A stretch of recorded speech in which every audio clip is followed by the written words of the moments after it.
السلام علیکم ورحمۃ اللہ وبرکاتہ۔ محترم سامعین، امید ہے کہ آپ سب لوگ خیریت سے ہوں گے۔ ویڈیو شروع کرنے سے پہلے آپ سے گزارش ہے کہ ہمارے چینل کو سبسکرائب کر لیں تاکہ ہر نئی آنے والی ویڈیو آپ تک بآسانی پہنچ سکے۔ اس ویڈیو میں ہم آپ کو بتائیں گے خواب میں بت دیکھنے یا بت کی پوجا کرنے کی تعبیر۔ سب سے پہلے ہے بت پرست ہونا۔ اگر کوئی خواب میں دیکھے کہ وہ بت پرستی کرتا ہے تو دلیل ہے کہ خدا تعالیٰ پر جھوٹ بولے گا اور باطل راستہ اپنائے گا، اور اگر لکڑی کی بت کو پوجتا ہے تو وہ دین میں نفاق پیدا کرے گا۔ اس کے بعد ہے بت پیتل کا دیکھنا۔ اس کی تعبیر یہ ہے کہ وہ شخص دین کے بہانے دنیاوی فائدہ حاصل کرے گا اور منافق ہوگا۔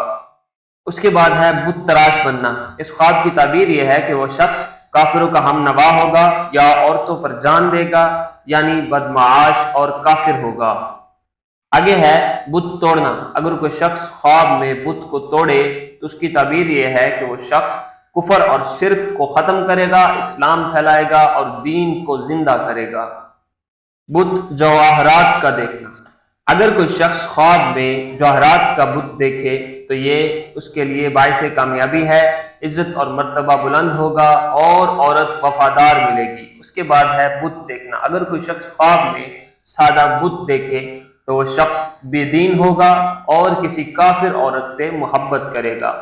اس کے بعد ہے بت سونے کا دیکھنا۔ اگر کوئی شخص خواب میں سونے کا بت دیکھے تو اس کی تعبیر یہ ہے کہ وہ شخص بے دین اور گمراہ ہوگا اور دنیا کا مال جمع کرے گا۔ اس کے بعد ہے بت کو پوجنا۔ اگر کوئی شخص خواب میں دیکھے کہ وہ شخص بت کو پوج رہا ہے تو اس کی تعبیر یہ ہے کہ وہ شخص کافر ہوگا یا حق چھپائے گا، گناہ میں مبتلا ہوگا اور کافر عورت پر عاشق ہوگا۔ اس کے بعد ہے بت گھر میں دیکھنا۔ اگر کوئی شخص خواب میں دیکھے کہ وہ بت گھر میں دیکھ رہا ہے تو اس کی تعبیر یہ ہے کہ وہ شخص مفلسی اور حیرانی دیکھے گا اور دین سے دور ہو جائے گا۔ اس کے بعد ہے بت لکڑی کا دیکھنا۔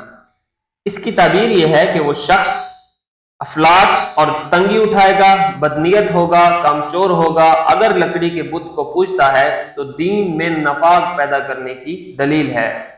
اس کے بعد ہے بت لوہے کا دیکھنا۔ اگر کوئی شخص خواب میں لوہے کا بت دیکھے تو وہ شخص مطلبی ہوگا اور دین کا لبادہ اوڑھ کر دنیاوی مقصد حاصل کرے گا، دنیاوی مقاصد کو پائے گا۔ اس کے بعد ہے بت گیری کرنا۔ اگر کوئی شخص خواب میں بت گیری کرتا ہے تو اس کی تعبیر یہ ہے کہ وہ شخص مال حرام کھائے گا، عورتوں کی پوجا کرے گا اور بے دین ہوگا اور کافر ہوگا۔ یہ تھی آج کی ہماری ویڈیو۔ ملتے ہیں اگلی ویڈیو میں، تب تک کے لیے اللہ حافظ۔ السلام علیکم ورحمۃ اللہ وبرکاتہ۔